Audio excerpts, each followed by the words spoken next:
Donc, le but aujourd'hui, ça sera comment optimiser votre profil auteur Scopus. Mais comment l'optimiser?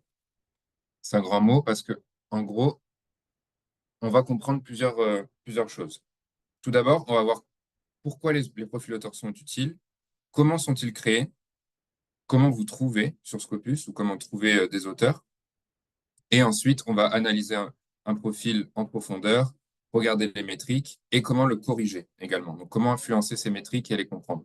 Donc, le but, je ne vais pas vous dire, voilà, pour optimiser votre profil, cliquez sur ce bouton-là, partagez et c'est bon. Le but, c'est que vous ayez toutes les clés, tous les outils pour que vous puissiez comprendre et optimiser de votre manière votre profil auteur. Donc, tout d'abord, petit rappel sur Scopus.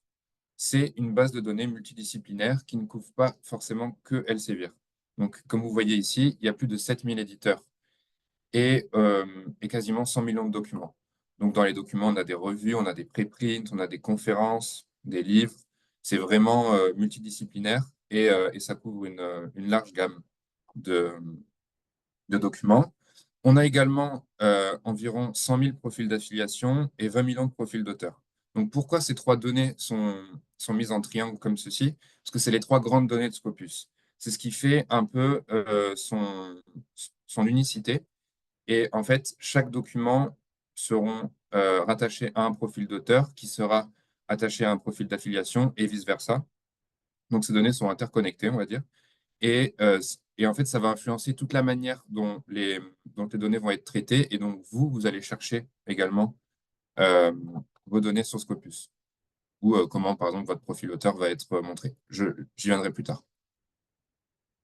Ensuite, donc là, j'ai montré rapidement un côté quantitatif. Je voulais faire un rappel du côté qualitatif. Donc, ces 7000 éditeurs, toutes ces revues, etc., sont scrupuleusement revus par le Content Selection Advisory Board, qui est un groupe indépendant. Donc, ce n'est pas Elsevier qui va choisir quelle publication rentre dans Scopus. Il y a plusieurs critères qualitatifs et quantitatifs qui sont scrutés. Et ce groupe de spécialistes, eux, vont pouvoir déterminer si oui ou non un journal, une revue rentre dans Scopus. Ce groupe est spécialisé et aussi diversifié. C'est pas que des Américains ou que des Européens ou quoi. Ils sont variés géographiquement et aussi en termes de genre pour voilà, garantir une certaine neutralité et éviter tout biais au niveau de la sélection. Et également, on aura un processus de réévaluation. Donc, n'importe qui peut aller dans Scopus, créer un ticket pour dire qu'il y a un souci d'ordre éthique dans un journal, et nous, derrière, on va le réévaluer. Et aussi, on a un algorithme qui passe, qu'on appelle le radar, et qui vérifie automatiquement certaines données.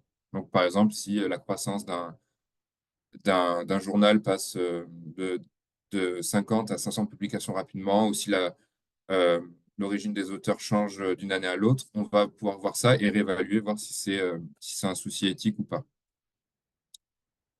Donc, ceci dit, maintenant, rentrons dans les profils auteurs Scopus. Donc, tout d'abord, en quoi les profils auteurs sont utiles?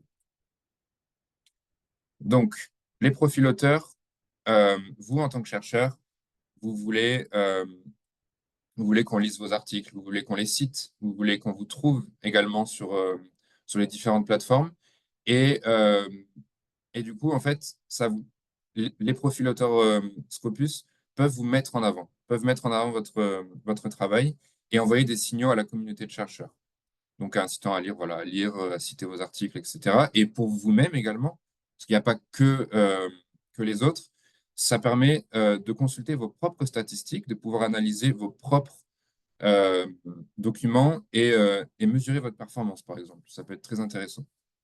De l'autre côté, ils sont utilisés par différents acteurs, comme vous voyez ici, euh, dans une démarche d'évaluation et d'analyse. Donc, par exemple, vous avez les équipes de recherche qui peuvent prendre des décisions concernant l'embauche, la promotion, la constitution d'équipes.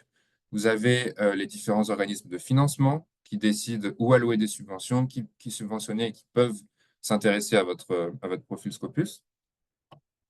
Et d'autres chercheurs qui peuvent explorer tout comme vous, hein, qui explorent les profils Scopus et les autres auteurs pour savoir qui collaborer, quels travaux de recherche lire, et par exemple, lorsqu'ils recherchent des évaluateurs. Donc c'est très important d'avoir un profil à jour. Et je voulais vous montrer rapidement aussi cette infographie juste pour vous souligner que, en écho à ce que je vous ai dit par rapport à l'aspect qualitatif des publications, on voit ici qu'il y a énormément dans le monde entier, énormément d'organismes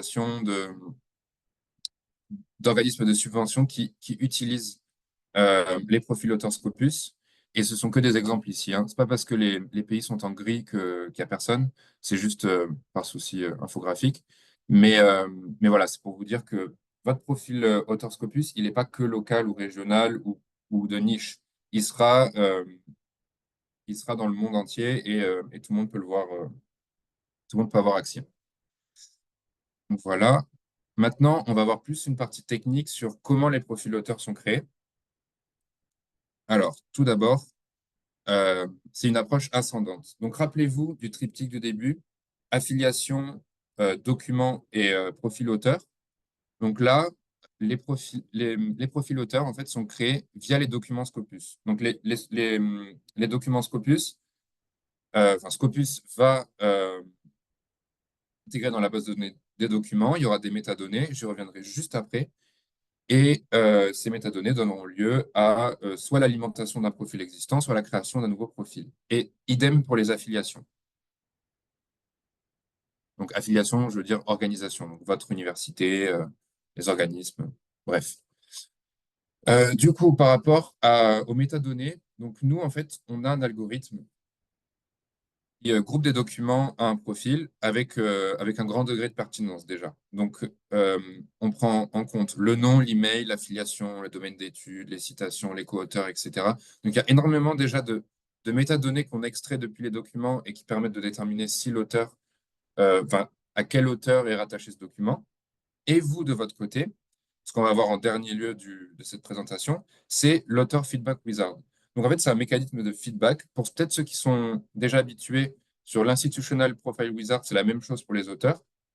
Donc, en gros, vous pouvez modifier et influencer la manière de comment les données sont présentées sur votre profil auteur et aussi pouvoir régler tout souci.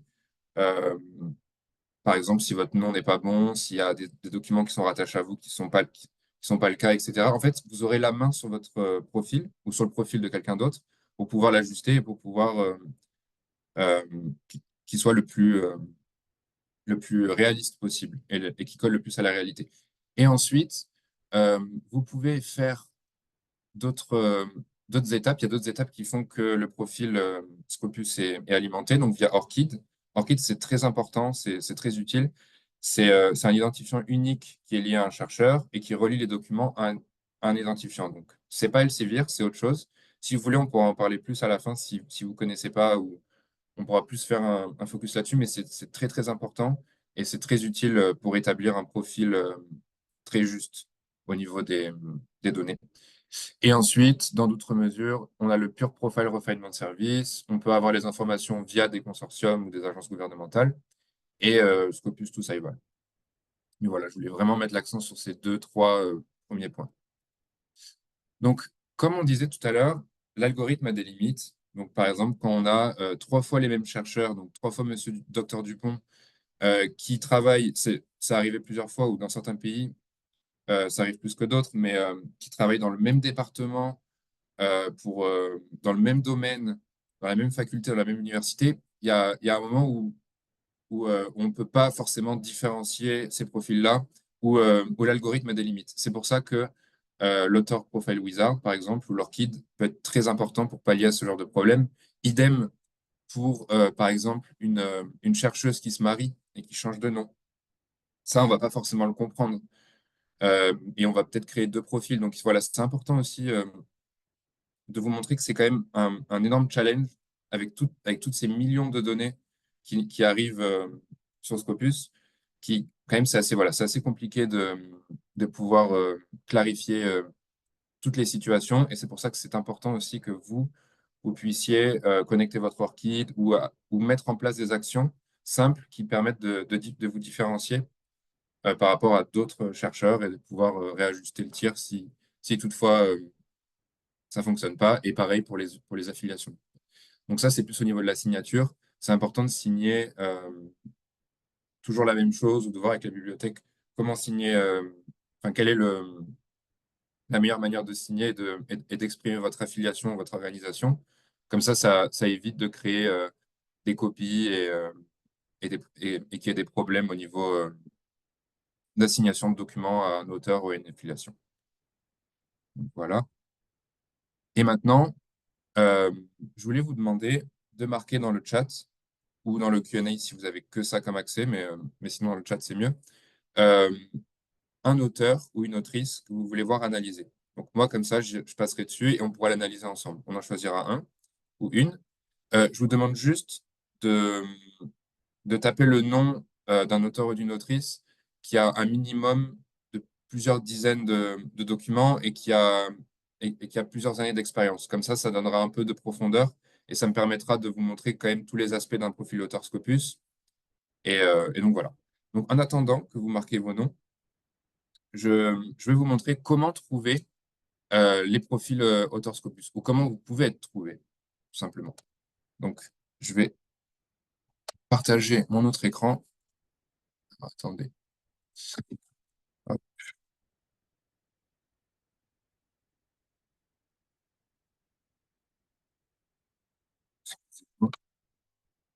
voilà. Alors, Zoom,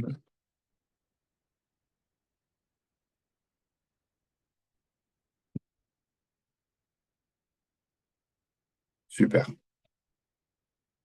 Donc, tout d'abord, je voulais vous montrer que maintenant, c'est assez récent, vous pouvez trouver des profils d'auteurs sur Science Direct. Donc, ça permet une double indexation des données. Ça permet d'être plus visible, par exemple, sur les moteurs de recherche comme Google. Donc, c'est toujours un avantage. Je vais vous montrer rapidement. Par exemple, là, j'avais pris Skin Cancer. Euh, Ça charge. Voilà.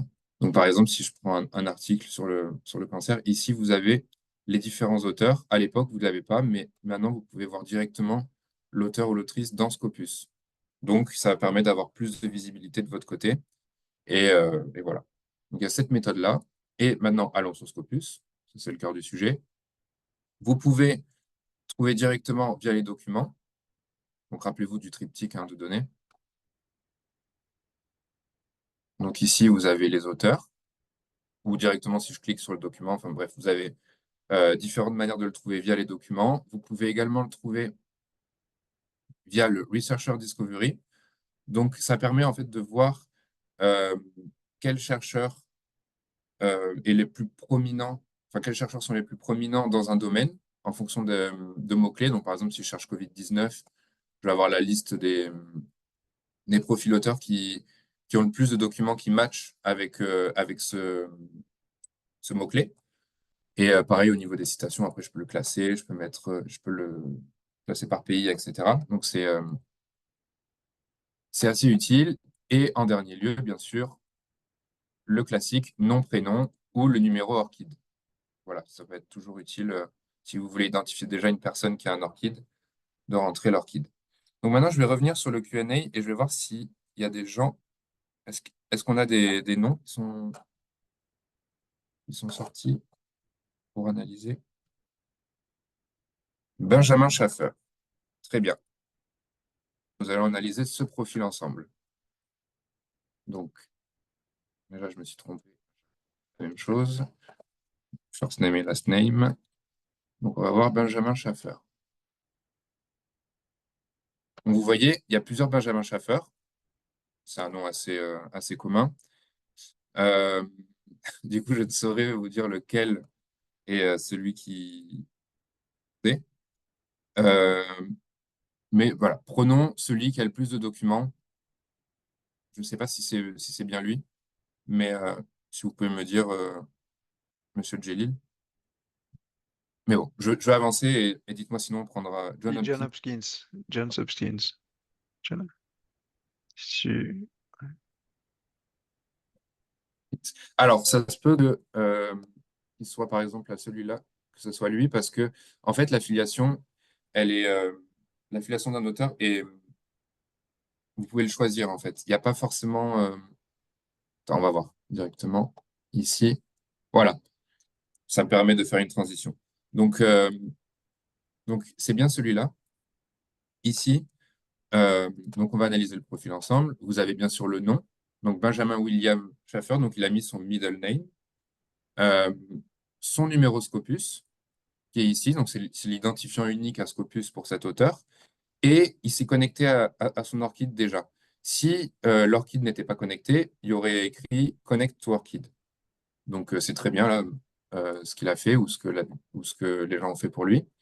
Et vous voyez dans View More, vous avez l'historique des recherches et, pardon, et des institutions. Donc en fait, ici, Dr. Schaffer a voulu mettre en avant Whiting School of Engineering à Baltimore, mais il aurait très bien pu mettre Johns Hopkins University. C'est pour ça qu'en fait, en premier lieu, on n'avait pas vu qu'il était à Johns Hopkins, mais voilà, ça, on peut le vérifier ici. Donc ici, vous avez tout l'historique et vous avez les différents sujets, donc les différents domaines dans lesquels ce scientifique est prominent, même si moi, je préfère les topics. On en viendra plus tard. Euh, Est-ce que vous voyez toujours mon écran, hein? Ouais, c'est bon. Non, parce que j'ai plus Oui. le. Très bien. Alors, ici, vous avez le nom, vous avez l'affiliation qui est mise en avant, le nombre de. Donc, ça, c'est un peu les métriques de base, on va dire. Donc, le nombre de citations et le nombre de documents qui ont cité cet auteur. Donc, vous avez le nombre de documents total de cet auteur et son indice H-index. Je reviendrai un peu plus tard. Ici, vous avez la production scientifique de l'auteur par année. Donc, vous voyez, bien sûr, 2023-2024. Ça peut augmenter encore parce que le temps que les documents arrivent sur Scopus, ça peut toujours être influencé. Mais voilà, vous avez, euh, vous avez les différents documents par année et vous avez également les citations. Et tout est cliquable. Donc, si vous cliquez ici, par exemple, vous pouvez rapidement faire une recherche et voir les documents en question. Vous avez aussi la liste de documents ici et les topics. Donc, c'est un peu on va dire le, le domaine d'expertise. J'y reviendrai pareil, hein, un tout petit peu plus tard par rapport, je vais faire métrique par métrique. Et enfin, vous pouvez créer une alerte pour donc si c'est vous ou quelqu'un d'autre, vous pouvez créer une alerte pour ce chercheur. Et par exemple, à chaque fois qu'un nouveau document euh, est ajouté à ce profil, vous avez un rapport, donc vous pouvez mettre en tous les jours ou toutes les semaines ou tous les mois, qui va vous envoyer euh, la liste des documents qui ont été ajoutés à ce profil, par exemple. Ça peut être utile, par exemple, pour vous-même de voir quels documents ont été ajoutés sur votre profil auteur sans forcément aller tous les jours regarder, etc. Et pareil pour les citations. Donc, dès qu'on vous cite ou dès qu'on cite un auteur, ça permet aussi d'avoir une alerte et de pouvoir être à jour le plus possible voilà, par rapport à cet auteur. Alors ça, il faut le faire. Ça, vous pouvez le faire que si vous avez un compte Elsevier. Donc, je vous encourage vraiment de créer un compte sur Scopus. Si vous avez déjà un compte sur ScienceDirect, vous n'avez pas à en créer un autre parce qu'ils sont interconnectés entre les différents sites Elsevier. Mais ça va vraiment personnaliser votre expérience et ça va pouvoir voilà, vous créer des alertes. Vous pouvez même créer des listes. Donc, par exemple, si euh, ce, ce chercheur-là, je veux l'ajouter à une liste existante pour Le pouvoir téléphone me analyser. marche. Pardon? Ah, Guillaume, t'as ton micro. C'est pas grave.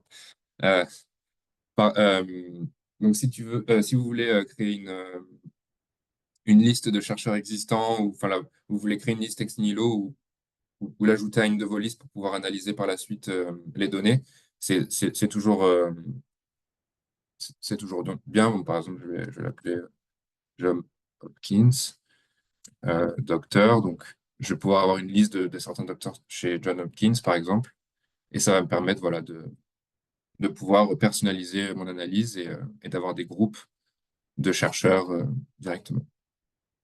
Donc, Voilà pour où on peut trouver la liste de chercheurs? la liste de chercheurs. Où on peut la trouver? Oui.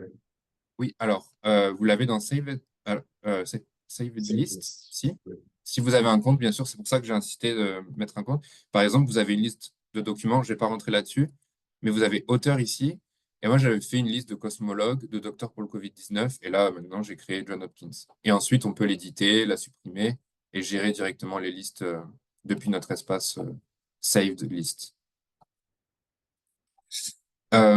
Donc, maintenant, je vais un peu plus plonger dans les métriques, parce que ça peut être intéressant de comprendre chaque métrique pour pouvoir après les mettre en avant ou pouvoir les interpréter également. Donc, tout d'abord, ici, on a l'indice H. Donc, l'indice H, ça sert à évoluer la productivité et l'impact des publications d'un chercheur. Il est défini comme le nombre de publications d'un auteur qui ont été citées au moins H fois. Donc, par exemple, ici, l'indice H est de 54. Donc, ça veut dire que l'auteur a publié 54 articles qui ont été chacun cités au moins 54 fois.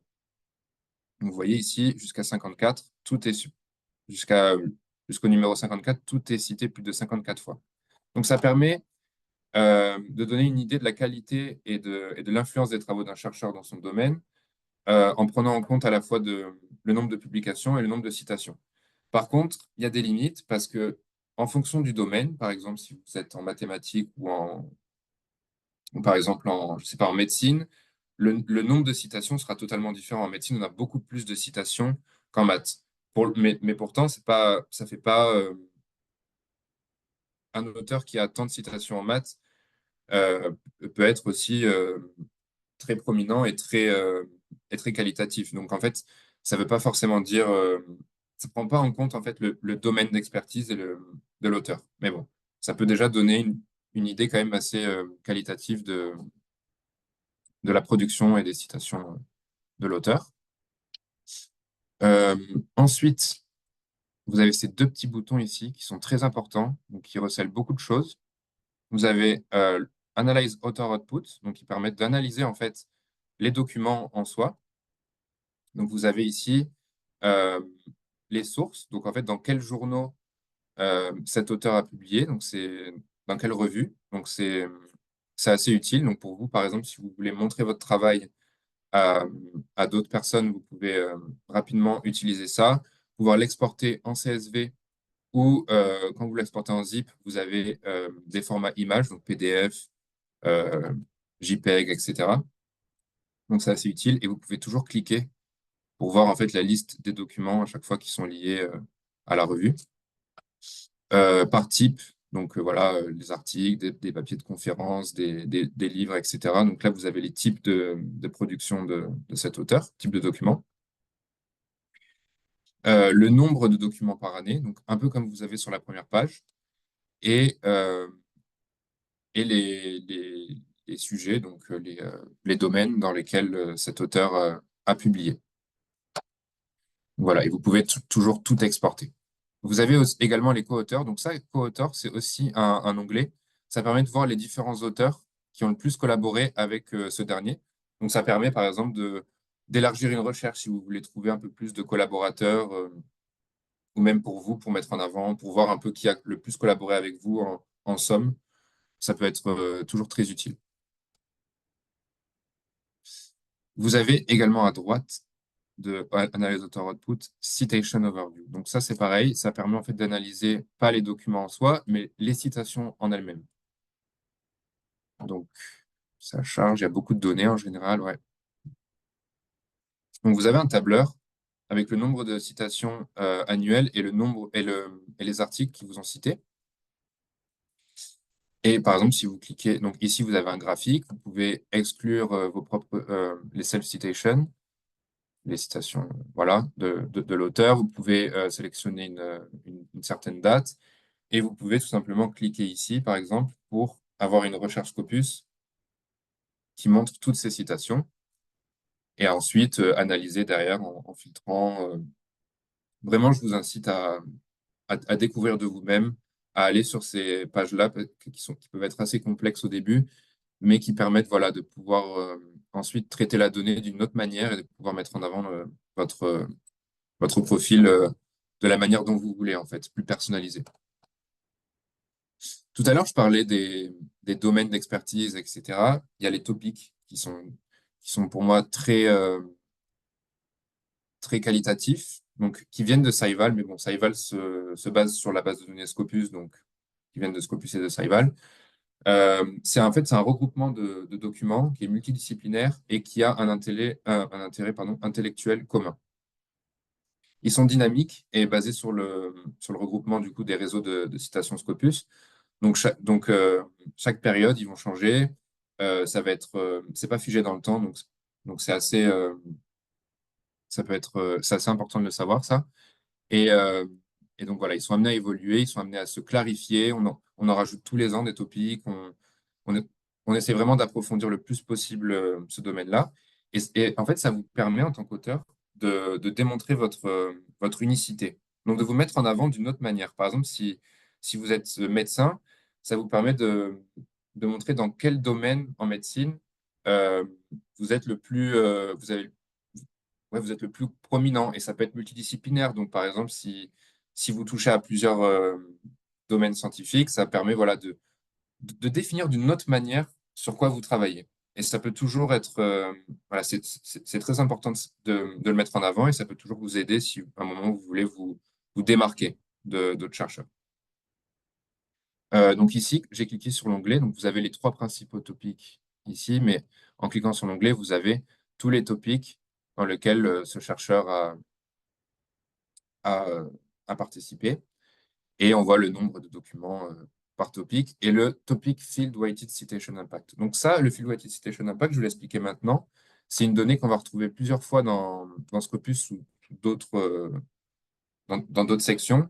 Mais en gros, c'est le nombre de citations reçues par l'article dans son année de publication, ainsi que dans les 3 autres années qui le suivent, sur le nombre attendu de citations, pardon, par publication dans la même période.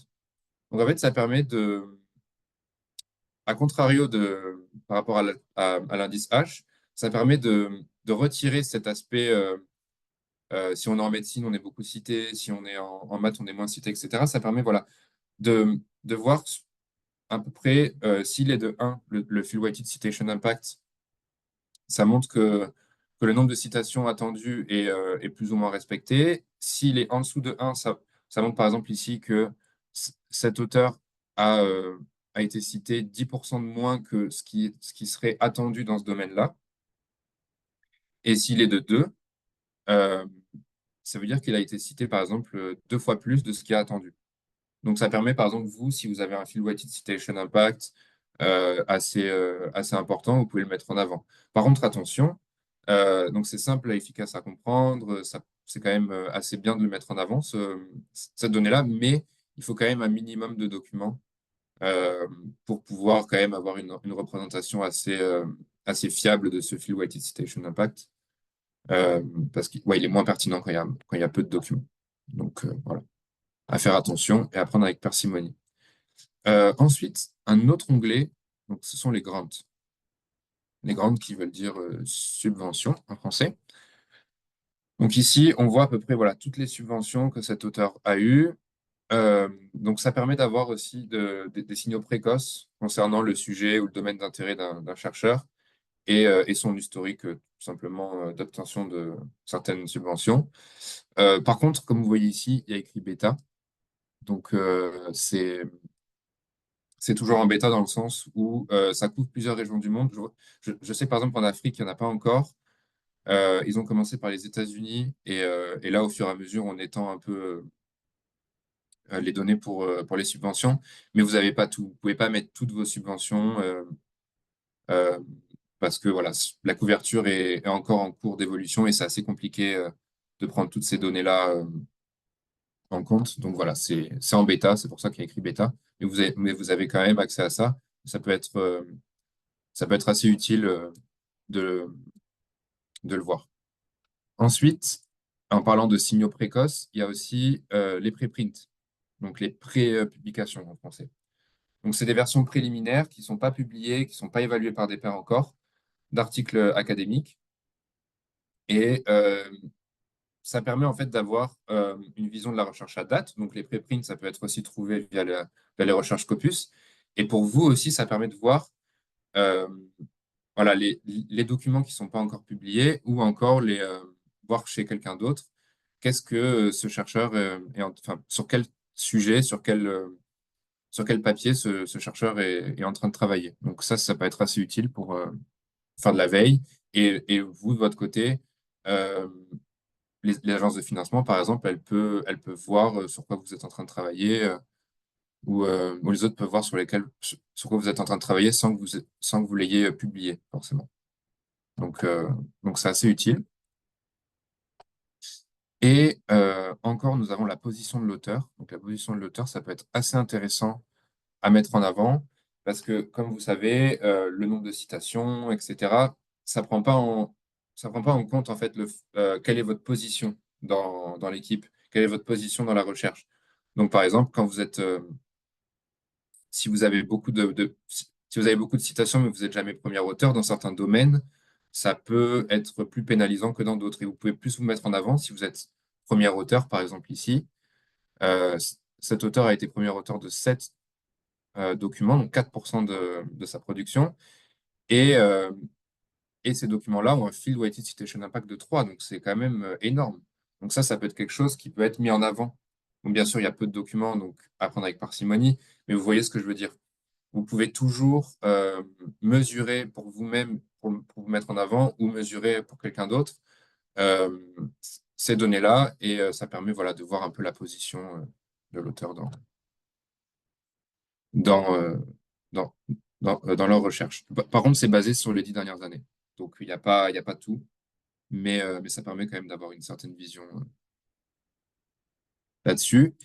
Et enfin, je voulais vous parler de cet onglet-là, donc Impact. Donc, il y a d'autres données qui sont mises en avant. Alors, il y a écrit New parce qu'ils ont rajouté les ODD, mais avant, ça s'appelait Author Metrics. Donc, peut-être vous êtes plus habitué à avoir Author Metrics. Maintenant, ça s'appelle Impact. Et en gros, ici, on va pouvoir voir quels sont dans, dans quel objectif de développement durable l'auteur a contribué et à hauteur de quel nombre de documents. Donc, oui, vous pouvez cliquer ici ensuite et voir quels documents sont concernés, par exemple sur Sustainable Cities and Communities. Euh, donc voilà, ça peut être très important et très bien de le mettre en avant, ça, par exemple. Et ensuite, des métriques plus pures concernant votre production scientifique. Donc, le pourcentage de collaboration internationale. Bon, cet auteur est américain, donc en général, ils ont moins de collaboration internationale que dans d'autres pays. Donc, pareil, à prendre avec parcimonie quand les personnes sont, par exemple, américains. Et le taux de collaboration entre l'académie et les entreprises. Donc, ça peut être, pareil, assez utile de le mettre en avant. Ensuite, vous pouvez voir ici par année, donc sur les 10 dernières années, les documents dans les percentiles de citation les plus élevés, donc dans le top 25%. Donc, quels sont vos documents qui s'inscrivent dans ces critères-là? Ensuite, quels sont les documents dans les 25% des revues les mieux classés? Donc là, on voit il y a un gros pourcentage, donc, et par année également.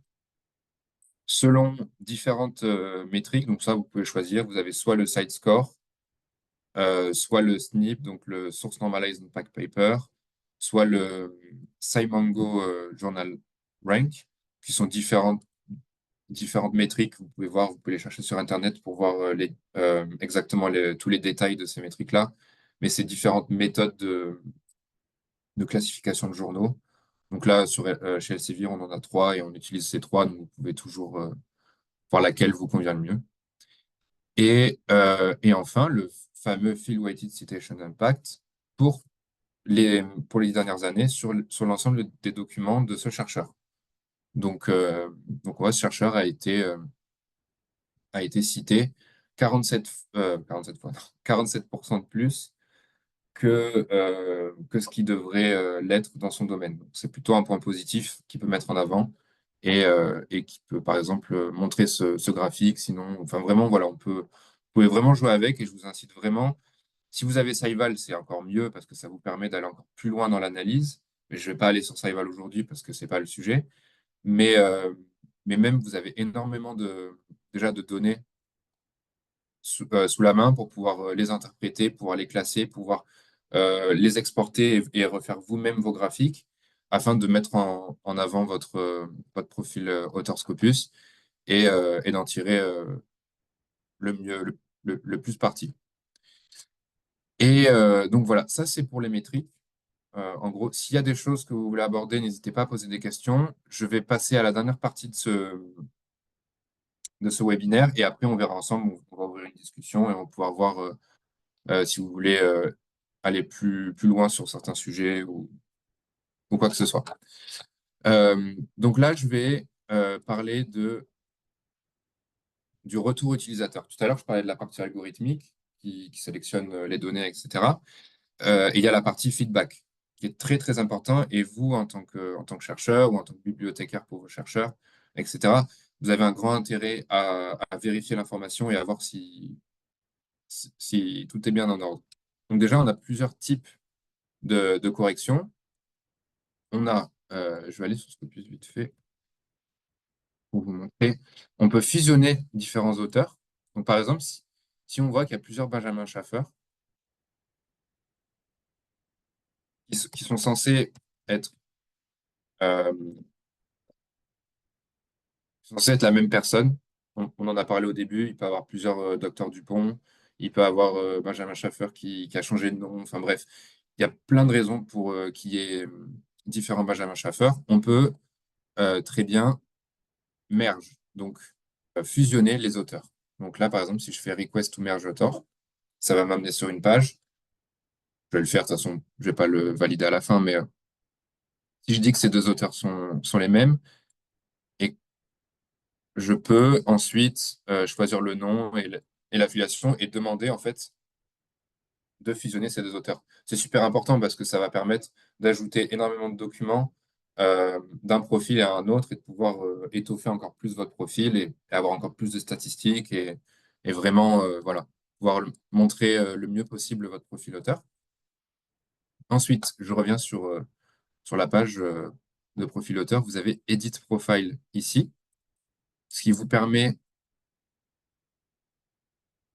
par exemple, là je le fais pour quelqu'un d'autre, parce que vous n'êtes pas obligé enfin vous pouvez le faire pour un de vos chercheurs par exemple, de pouvoir indiquer quel nom vous voulez montrer, vous voulez mettre en avant, quelle organisation vous voulez mettre en avant. Je sais que j'ai reçu un email d'une question similaire sur comment changer l'affiliation de mon chercheur. Ben, c'est exactement là, en fait. C'est vous allez sur Edit Profile et vous pouvez sélectionner dans la liste déroulante les différentes institutions dans lesquelles le chercheur est affilié, donc dans lequel à un moment il a signé et il y a un document comment expliquer, dans lequel le chercheur, enfin, dans quel Scopus a identifié le chercheur comme étant auteur ou co-auteur.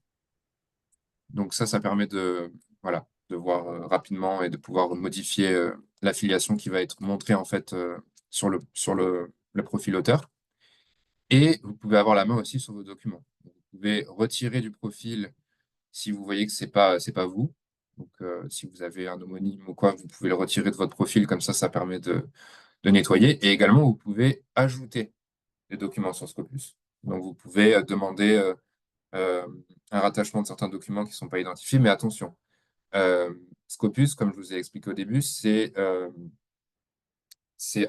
la base de données est alimentée pas comme Google Scholar, c'est alimenté par un groupe d'experts qui va décider si oui ou non la revue rentre. Donc, si vous avez publié sur une revue qui n'est pas dans Scopus, on ne peut pas rattacher le document à votre profil Scopus. Donc, ça, voilà, c'est un peu la limite.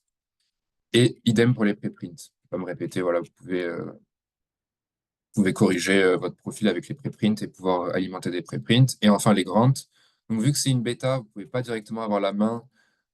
C'est pas la même chose que préprint, mais vous pouvez quand même contacter le helpdesk, donc le service client, qui va, euh, qui va mettre à jour les grants si les données peuvent être récupérées. Parce que, bon, comme je vous ai dit, la couverture n'est pas forcément à 100% pour l'instant et on est en train de s'améliorer là-dessus. Donc, voilà pour les modifications des profils. Et voilà pour ma présentation. Je vais terminer par vous montrer des liens utiles qui peuvent vous permettre de retrouver des informations, voilà, pour pouvoir mieux naviguer. Et si vous avez encore des questions, bien sûr, vous pouvez toujours contacter Bishoy ou moi-même parce qu'on est, voilà, enfin, on est là pour ça, on est votre Customer Success Manager. Par contre, si vous avez des, des problèmes sur Scopus, etc., je vous conseille toujours d'ouvrir un ticket, donc d'aller sur le Support Center ou Contact Us et de nous mettre en copie par la suite. Comme ça permet, parce que nous, on va ouvrir un ticket pour vous si vous nous envoyez votre problème directement via nous, à nous, pardon. Donc, vous avez le Contact Us ici qui permet d'ouvrir un ticket et ensuite vous nous contactez si vous voulez qu'on vous aide sur quelque chose. Vous avez des tutos qui sont très bien, je trouve, euh, qui permettent d'avoir quelque chose qui est assez global quand même sur le site, mais aussi détaillé. Donc, vous avez soit des tutos là, où vous pouvez toujours avoir des petits endroits d'information comme ça, qui vous permet d'avoir un petit rappel voilà, sur ce que c'est Scopus Author Identifier, ce que c'est un topic, etc. Donc, c'est toujours très utile et je vous recommanderais toujours de regarder en haut les petites sections d'aide. Et vous avez pareil en bas, Help, Tutorial, Contact Us. Donc, ça, c'est très bien. Et pour terminer, vous avez, est-ce que je vais le mettre dans le chat directement?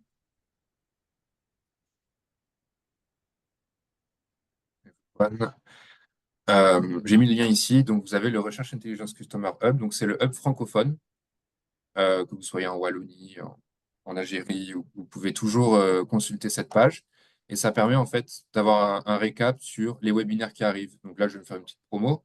Mais le 3 octobre, on a quelque chose sur l'Open Access. Donc, ça va plus concerner les membres de Couperin, donc ceux qui ont eu, en France, mais on a d'autres webinaires sur, par exemple, maîtriser son domaine de recherche, outils et stratégies pour un monitoring efficace. Je vais faire un webinaire plus centré sur les objectifs de développement durable. Donc, vous pouvez vous inscrire ici.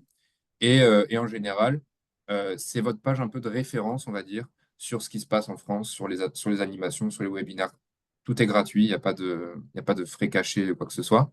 Vous pouvez avoir ça et vous pouvez également euh, consulter, donc comme cette vidéo qui va être uploadée directement sur ce site. Vous pouvez consulter les webinaires passés qui vous permet voilà, d'avoir des informations sur d'autres sujets, pouvoir les partager avec d'autres personnes et facilement voilà, retrouver des ressources qui sont très bien. Et aussi concernant Scopus, en octobre, donc très bientôt, dans 2 semaines, on va ouvrir une cohorte. Donc vous pouvez vous inscrire via le lien. C'est 6 semaines de formation Scopus qui va vous donner à la fin un certificat, donc une sorte de diplôme, euh, donc c'est 1 heure et demie par semaine, qui va aborder un aspect de Scopus. Donc la recherche avancée, l'analyse de données sur sur un profil auteur, etc. Et ça va vous permettre en fait d'avoir un aperçu global de Scopus et voilà, avoir les bases, on va dire, de Scopus pour ensuite aller plus loin et avoir comment dire, une utilisation avancée. Pardon. Donc voilà, c'est tout pour moi. Maintenant, on peut passer à la session de questions-réponses, si vous le Oui, voulez. oui. Il y a une question, Joanne. Le Oui, premier, est-il possible de générer des rapports personnalisés sur notre activité de recherche? alors, des rapports personnalisés sur notre activité de recherche. Oui, bien sûr. Ce que je vous conseille, donc je vais reprendre l'exemple de Benjamin Schaffer. Alors, je ne sais pas dans quelle mesure vous voulez personnaliser, mais quelque chose qui est déjà, que je n'ai pas forcément montré ici, c'est, par exemple, si vous allez dans Author Output, je crois que c'est comme ça, hein. Ah non, on ne peut pas tout avoir. C'est analyser directement, faire une recherche en fait avec vos documents. Donc pouvoir et- donc faire une recherche par auteur. Donc vous mettez votre auteur et vous mettez votre numéro Scopus. Ça marche pas. Guillaume, tu... crois que c'est Affil ID. Excusez-moi, hein. Je suis encore un peu débutant, donc C'est AU-ID. AU-ID. Ok, Ouais. bon, ça va retenir. Donc, vous faites AU-ID et vous mettez votre numéro Scopus. Ça vous permet en fait d'avoir une page de, avec tous vos documents. Donc, ça vous permet voilà, de voir votre activité de recherche un peu. Et ensuite, à partir de ça, euh, vous pouvez avoir soit, voilà, vous pouvez exporter les données directement. Et aussi, moi, ce que j'aime bien faire, c'est par exemple, on va tout sélectionner et on va analyser les résultats. Donc, sur votre production scientifique, vous pouvez encore avoir un peu les mêmes choses que vous avez sur votre profil auteur quand vous avez Analyze Author Output, qui sont quand même des rapports personnalisés. Mais là, vous pouvez par exemple voir dans quelle affiliation vous avez été auteur ou co-auteur, dans quelles sont les subventions, enfin, quels sont les organismes de subvention qui ont le plus influencé votre travail. Vous voyez, vous pouvez voilà, et ensuite classer par le nombre d'années et faire des graphiques et vraiment exporter les données pour pouvoir, voilà, c'est pas des rapports automatiques, à part si vous voulez exactement ces données-là, mais c'est des données qui peuvent être exportées rapidement et qui peuvent être ensuite réorganisées pour pouvoir personnaliser vous-même vos, vos informations et votre activité de recherche.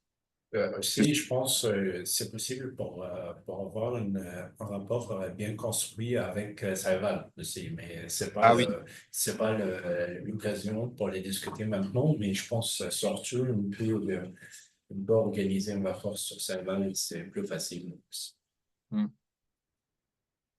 OK, une tout à autre fait. question. Comment utiliser les outils Scopus pour analyser l'impact de recherche scientifique en particulier avec calculer l'indice H? Alors, comment utiliser les outils Scopus pour analyser l'impact des recherches scientifiques? Euh, alors, ça, je n'ai pas très bien compris la question parce que l'indice H est déjà renseigné. Donc, je ne sais pas si vous avez compris, si Guillaume ou Bishoy, vous avez compris la question de cette manière ou... L'indice H, ça veut dire que vous avez, par exemple, si l'indice H de votre travail a été 20, donc ça veut dire que vous avez au moins 20 publications qui sont Ouais, citées à peu près 20 fois. Donc, oui, voilà, par cette manière, vous pouvez comparer votre production scientifique avec des autres chercheurs. exactement. Mais du coup, c'est déjà calculé en fait sur le profil auteur directement. Donc, donc voilà, et vous avez aussi les différentes métriques que je vous ai montrées. En fait, c'est ça voilà, c'est comme ça que vous pouvez analyser l'impact des recherches scientifiques d'un auteur en particulier. Ok. Voilà, donc votre question, bonjour. Ma question est comment mettre à jour le profil Scopus de nos nouveaux professeurs sous d'autres universités? Quelles sont les étapes à suivre pour garantir la mise à jour de l'affiliation institutionnelle sur leur profil de recherche Elsevier afin de refléter leur affiliation actuelle? Alors, euh, alors pour ça, je vous ai montré le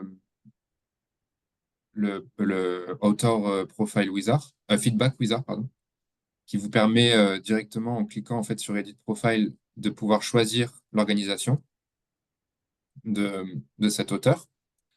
Par contre, tu me diras si je dis n'importe quoi, Guillaume, mais si l'auteur en question n'a pas forcément publié sous le nouveau nom de l'université, on ne peut pas refléter cette mise à jour de poste. C'est bien ça? Ou il n'y a pas un moyen Exactement de... ça. Non, faut attendre qu'il y ait au moins une publication. Et en toute logique, quand cette publication arrivera, le profil se mettra à jour tout seul. La seule exception, c'est si le chercheur signe des deux affiliations, la nouvelle et l'ancienne. À ce moment-là, Scopus va naturellement garder l'ancienne. Et là, il faudrait que vous alliez, comme le montre Johan, dans Author Profile Wizard pour changer manuellement le nom de l'affiliation. Mais il faut de toute façon attendre qu'il y ait au moins une publication. Exact. Merci Guillaume, pour cette précision. Euh, Moi, j'avais fait exprès de bien finir en avance parce que je pensais qu'il allait y avoir plus de questions. N'hésitez pas. Ah, une autre. Il y a une question. Quelles sont les stratégies à adopter pour présenter efficacement ces contributions à la communauté scientifique?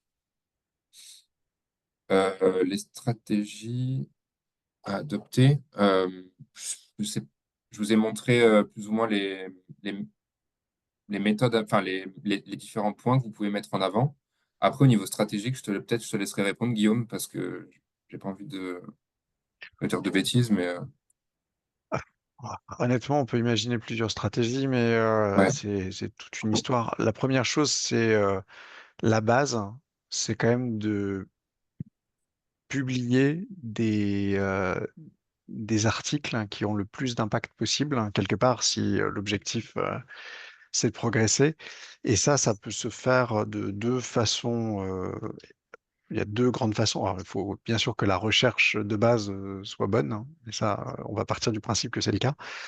La première chose, c'est de publier dans des revues à fort impact, parce que la revue en elle-même vous garantit pas de l'impact, mais c'est des revues qui ont plus de visibilité, donc vous avez plus de chances d'être fortement cité. Et la deuxième chose, c'est de collaborer avec les bonnes personnes. C'est-à-dire que si on analyse les citations, on voit que statistiquement, une publication qui est copubliée avec des auteurs d'autres pays reçoit plus de citations que des publications copubliées avec des auteurs du même pays, qui reçoit lui-même plus de citations qu'une publication publiée avec des co-auteurs de la même institution. Donc, vous voyez, plus on va vers l'international, plus on a de citations. Et de la même manière, publier avec des entreprises amène statistiquement plus de citations. Donc, ça, c'est la première stratégie, c'est publier mieux, entre guillemets. Et la deuxième, c'est réussir à promouvoir votre travail à travers les réseaux sociaux, à travers les conférences. Donc ça, c'est une façon de se faire connaître et une façon, euh, par effet ricochet, de se faire citer. Après, on pourrait en parler pendant des heures, donc il faudrait un exemple vraiment concret pour pas partir dans des généralités. pour en faire un webinaire. Peut-être, Il faudrait des bons exemples pour ouais, faire un bon webinaire. Et je pense que les subventions aussi, si vous avez subventionné avec un organisme très célèbre, par exemple, c'est essentiel pour l'indiquer dans votre profil de la recherche pour garantir que vous avez les qualités originales pour la recherche. Je pense que c'est aussi très cool de la communauté scientifique. tout à fait. Merci. Euh, je vois pas d'autres questions, mais tu voulais dire quelque chose? Non, il n'y Il a y pas a, de ah questions. si, attendez. Il y a un point que je voulais rajouter par rapport Ok. à un des commentaires que tu avais fait, c'est euh, comme Johan l'a montré, quand vous êtes en train de modifier un profil, hein, il y a marqué modifier mon profil pour moi-même ou pour quelqu'un d'autre. Ce qu'il faut savoir, c'est que quand vous le modifiez pour votre propre profil, hein, donc on va vérifier l'adresse email, ce genre de choses, mais dans le deuxième cas, tout particulièrement, toutes vos demandes vont passer entre les mains d'une personne. Ça veut dire que Ah oui, ça n'est oui. pas automatiquement validé. Il y a toujours quelqu'un qui va regarder votre demande. Si la demande ne fait aucun sens, elle ne sera pas acceptée. Même si la demande fait du sens, mais qu'elle vient de quelqu'un qui n'a aucun lien, a priori, avec le profil, elle risque très fortement d'être refusée. C'est-à-dire que Ouais. faut pas, il y a pas de crainte à avoir sur quelqu'un qui s'amuserait à, tiens, je vais pourrir les profils de tout le monde. On fait très attention aux demandes et donc elles sont toutes revues manuellement. C'est pas un ordinateur qui les valide. Oui, c'est très bon point. C'est vrai que c'est important de garantir ça. Il y aura pas de... Oui, voilà, exactement. Il n'y aura pas de souci de sabotage, on va dire. Merci Guillaume pour cette précision. Euh, d'accord. Mais maintenant, ce que je voulais faire, maintenant qu'il reste un peu de temps, c'est que est-ce que vous pouvez marquer dans le chat ou dans les questions-réponses, si vous pouvez que marquer là, je ne sais pas pourquoi. Euh, est-ce que vous pouvez marquer un sujet sur diverses et variées sur Scopus qui vous intéresseraient pour un prochain webinaire. Ça me permettrait de comprendre un peu ce que vous voulez et de pouvoir vous proposer des choses qui vous intéresseraient. Donc, par exemple, là, j'ai noté le point dont Guillaume a discuté. Mais voilà, je voulais voir un peu si vous avez des différentes recommandations et sinon, voilà. Et en général aussi, dernier point, n'hésitez pas par la suite. Je vais remettre mon PowerPoint rapidement pour vous. Ça me met au début, mais voilà. Pour vous montrer les contacts, très important. Vous voyez, j'avais beaucoup de slides, hein. Je vous ai tout montré en direct, mais c'était au cas où. Voilà. Donc, vous avez nos deux mails avec Bishoy. Donc, Bishoy, ce sera pour l'Algérie. Et moi, ce sera pour la France et la Wallonie. Vous avez